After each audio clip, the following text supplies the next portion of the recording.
નમસ્તે મિત્રો, દીર્ઘ educational classic ચેનલમાં આપનું ફરી એકવાર ખૂબ ખૂબ હાર્દિક સ્વાગત છે. મિત્રો, આજે આપણે શ્રી ઝવેરચંદ મેઘાણી રચિત લોકકથા સોઠી બહાર વટ્યા એકનું પ્રકરણ 1 ભીમા જતનો ભાગ 7-9 જોઈશું. તો ચાલો મિત્રો વિડીયો શરૂ કરીએ. સંધિઓના વેરના મનસૂબામાં ગરક થઈ ગયેલી ભીમો એક દિવસ બાદરની ખોપમાં થાકીને લોથપોથ પડ્યો છે. તે ટાણે એણે આગે જાનોના ગાડાની ઘૂઘર માળ સાંભળી અને એને કને વિવાહના ગીતના સૂર પહોંચ્યા. કાંઈક સાંભળ્યું હોય એમ ચમકીને ભીમે પૂછ્યું, એલા, આજ કઈ તથ બેલ્યો? માગસર સુદ પાંચમ હે, શું બોલે છે? ગજબ થયો કા ભા, પાનેલીના બ્રાહ્મણની દીકરીને આજ મારે હાથે કન્યાદાન દેવું છે. સાંજની રૂંઝીઓ ગુંજીઓ વળી ગઈ હતી. તે ટાણે ભીમે ઘોડા હાંક્યા. રાતે 12ને ટકોરે પાનેલીના ધીધેલા દરવાજામાંથી જઈને સાંકળ ખખડાવી. કોણ છે? અંદરથી અવાજ આવ્યા. ખોલો, ગોંડલથી અસવારો આવ્યા છીએ. શું કામ છે? ભીમા જતનું નામ પડતા જ ઝોકા ખાતા દરવાનના શરીરે પરસેવો આવી ગયો. દરવાજા ઉઘડ્યા એટલે 3 બોકાની ધાર અસવારો દાખલ થયા. નામ પૂછીને બ્રાહ્મણને ઘેર પહોંચ્યા. ઘોડેથી ઉતરી પોતાના બેય અસવારોના હાથમાં ઘોડી સૂપી બહાર વટ્યો એકલો ભાલો ઝળકાવતો માંડવા નીચે ગયો. માણસોએ આ વિકરાળ આદમીને ભાળ્યો. ભારતા જ તેઓના કલેજા ફફડી ઉઠ્યા. બ્રાહ્મણ દોડતો આવ્યો અને હરખથી પુકારી ઉઠ્યો, કોણ બાપુ? હા મહારાજ, દીકરીને કન્યાદાન દેવા, એમ બોલીને ભીમે નાક પર આંગળી મેલી. બ્રાહ્મણને ચૂપ રાખ્યો. 8મો ભાગ. ઈશ્વરીય ગામમાં સંધિઓ કારજને પ્રસંગે ભેળા થયા છે. ગામે ગામના સંધિઓ લમણે હાથ રાખીને એકબીજાની કરમાયેલી સુરત સામે જોઈ રહ્યા છે. દાયરામાં હૈયે હૈયું દળાય છે. એમાં સહુનું ધ્યાન એક બાઈ ઉપર ગયું. એક જુવાન સંધિયાણી પોતાનું ઓઢણું ખભે નાખીને ઉઘાડા અંગે ચાલી આવે છે. આ કોણ છે પાગલી? કોઈએ પૂછ્યું. આ અલ્લા, આ તો હાસમની ઓરત. એના ધણીના અફસોસમાં શું ચિત્ત ભ્રમ તો નથી ઉપડ્યું ને? મોટેરા બધા મોં ફેરવીને બેસી ગયા. બાઈના ભાઈઓએ દોડી બાઈને ટપારી, એ વઠેલ, તારો દી કેમ ફર્યો છે? આ દાયરો બેઠો છે ને તું ખુલ્લે મોહે હાલી આવત છે. તારો જુવાન ધણી હજી કાલ્ય મરી ગયો. તેની એ મરજાદ ચૂકી. માથે ઓઢી લે કમચાત. માથે ઓઢું, મોઢું ઢાંકું. દાંત ભીસીને બાઈ બોલી. એના ચહેરા ઉપર લાલ સુરખી છવાઈ ગઈ. આંખોમાંથી ધુમાડા નીકળી ગયા. ડોળા ફાડ્યા. આમાં હું કોની લાજ કરું?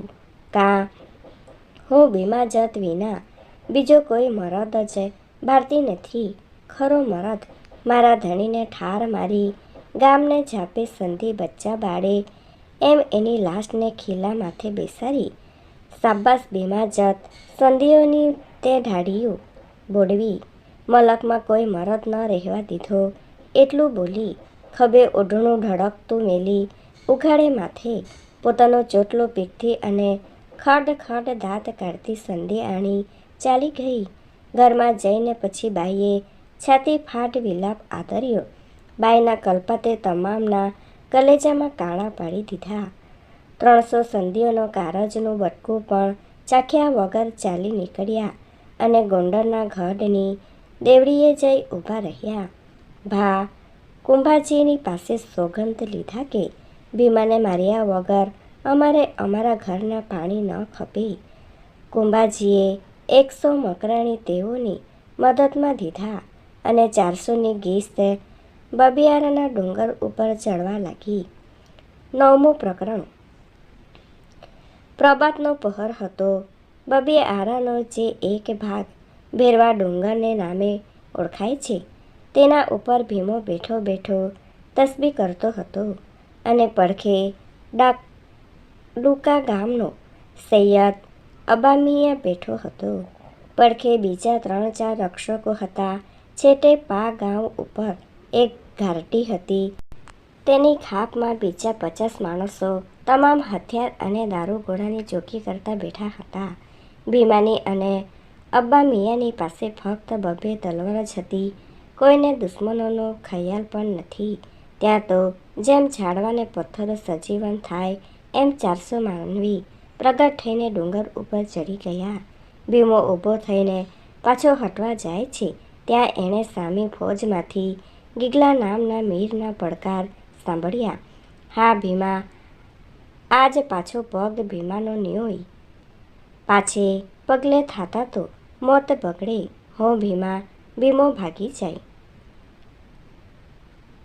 કરનર કંડોરી કરી, ધરતી ધાન ન ખાય, કરણીઓ ઉગે કી. જો ભીમો હાથ જોડીને ભાગી જાત તો પૃથ્વી પર વરસાદ કેમ વરસે અને સૂર્યના કિરણ કેમ ઉગે? સાંભળીને ભીમો થંભ્યો. અબ્બા મિયાએ હાકલ કરી, અરે ભીમા, ગાંડો મ થા. 500 કદમ પર આપણું દવાખાનું પડ્યું છે. હાલ્ય, હમણાં ત્યાં પહોંચે એટલી વાર છે. એકાએક એને ફૂંદી નાખીએ. બસ મિયા સાહેબ, ભીમાએ શાંત અવાજે ઉત્તર દીધો. મારા પગમાં સોનાની બેડી પડી ગઈ. હવે તો એક ડગલું પણ નહીં હટાય. જીવતર તો ખૂબ બગડ્યું છે, પણ હવે આખરની ઘડી સીધ બગાડું. ફૌજની મોખરે ભીમાએ સંધી બાવા જુણેજાને દીઠો અને ધોર ત્રાળ દીધી. બાવા જુણેજા, અમે 5 જ જણ છીએ ને તમે 400 છો. હું કાંઈ તમને પહોંચવાનો નથી. ખુશીથી મને મારી નાખજે, પણ મરતા મરતા એ જો મરદના ઘા જોવા હોય તો આવી જાઓ તરવારની રમત રમવા. ભલે ભીમા, કહીને બાવા જુણેજાએ તરવારનું ધીંગાણું કરવાનો હુકમ દીધો. ભીમા અને અબ્બા મિયા બંને મંડાયા. ભીમા પાસે 2 તરવાનો હતી. હડી કાઢીને ભીમાએ શત્રુના ભેટમાં પગ દઈ દઈને વાસાના ચોકના ઘા કરવા માંડ્યા. એમ 72 જણાને સુડાવ્યા, પણ પોતાને છોઈ વઢે પણ ઘા થયો નહીં. બાવો જુણેજો ઊભો ઊભો પડકાર કરે છે, પણ જ્યારે ભીમાને હાથે એણે પોતાના માણસનું ખડું થતું જોયું ત્યારે એણે ઈશારો કર્યો અને તુરત જ મકરેણીની બંદૂકો દાણી ફૂટી હોય એમ ધડાધડ એક સામટી વછૂટી. ભીમો વિંધાઈને નવરાતના ગરબા જેવો થઈ ગયો. પડતા પડતા ભીમે કહ્યું, રંગ છે સંધિની ને મકરણીની જનેતાને. છેવટે દગો ભીમો પડ્યો, પણ ચતોપાટ પડ્યો. એની મૂછોની શેડીઓ ઊભી થઈને આંખોમાં ખૂતી ગઈ. આભેથી અપસર ઉતરી. નર વરવાનું નીમ. અબ્બો મિયા અણવર થયો. ભાલે ખોપાણો ભીમ.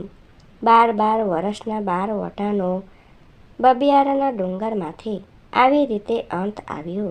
ભીમાનું માથું કાપી લઈને ગિસ્ત ગુંડળ ચાલી. દ્રાફા ગામને પાદર ગિસ્ત નીકળી છે. મોખરે ચાલનારે અસવારના ભાલાની અણીએ ભીમાનું માથું પુરવાયેલું છે. એ દેખાવ નજરે પડતા જ ગ્રાફાનો રજપૂત દાયરો ખળબળી ઉઠ્યો. 500 રજપૂત પલકવારમાં તલવાર ખેંચી આડા ફર્યા. કેમ ભાઈ? ગિસ્તના સરદારે પૂછ્યું. એ જમાદાર, જરાક શરમ રાખો. ભીમાનું માથું દ્રાફાને પાદરથી તમે લઈ જઈ શકો નહીં, અને લઈ જવું હોય તો બેડા અમારા માથા પણ સંગાત કરશે. માથું ત્યાં જ મુકાવવું પડ્યું અને ગિસ્ત ખાલી હાથે ચાલતી થઈ. બબિયારાની નજીક શક પરની ડુંગરીમાં ગેબનશા પીરની જગ્યાએ ઝાડવાની છાયડીમાં ભીમાના સાથીઓ બેઠા બેઠા કસુંબા ઘૂંટે છે. ત્યાં અસવાર વિનાની 2 ઘોડીઓ કારમી હળવો દેતી ડુંગરાના ગાળાને ગજવતી જોઈને ઊભી રહી. માથે પૂંછડાના ઝૂંડા ઉપાડી લીધા છે, જાણે પોતાનો ધણી વગર એના પગ નીચે લા બળતી હોય. તેવી રીતે ઘોડીઓ ડાબા પછાડી રહી છે. આ ઘોડીઓ તો ભીમાનીને અબ્બા મિયાંની. અબરામ મલેક બોલી ઉઠ્યો, નક્કી એ બેને કાંઈક આફત પડી. દોડીને અબરામની વાર બબિયારે ચડી. જઈને જોઈએ ત્યાં બંને લાશો પડેલી હતી. હજી અબ્બા મિયાંનો જીવ ગયો નહોતો. અબરામે એના મોંમાં પાણી મૂકીને કહ્યું કે તારા જીવને ગત કરજે. તારા અને ભીમાના મારને અમે મારશું. તમામ લાશોને દફનાવી અબરામે પણ બહાર વોટું ખેડ્યું અને બાવા જુણેજાને માર્યા. ભીમાની કબર બબીઆરાના ભાગ ભેરવા ડુંગરની આથમણી ભીતે સાલાડાના ઝાડ નીચે આજ પણ મોજૂદ છે. લગભગ સન 1850ની આસપાસ ભીમો થઈ ગયો કહેવાય છે. ભીમો કોઈના નાક કાન નહોતો કાપતો, બાન નહોતો પકડતો, ગામ નહોતો બાળતો. આ કથાના પ્રસંગો કહેનાર ભાઈ રાણા આલા માલેક ભીમાની દીકરીના જ દીકરા થાય છે એવું વર્ણવેલું વૃત્તાંત વિશ્વાસપાત્ર હોય એવું એ ભાઈની ખાનદાની પરથી સ્પષ્ટ જણાય છે. ભાઈ શ્રી રાયચુરાએ લખેલી ભીમા જતની સુંદર કથામાં નનુડી નામની જે માસૂકનો ઉલ્લેખ છે તેનો આ ભાઈ રાણા અલ્લાએ સતંતર ઇનકાર કર્યો છે. એ કહે છે કે ભીમો પરણેલો જ હતો અને એનો એક દીકરો ગોરખડી ગામે હજુ હયાત છે. પરણેલ સ્ત્રી ઉપરાંત છૂપો પ્રેમ ભીમાને કદી સંભવે જ નહીં. Thanks for watching. Please subscribe my channel. Thank you.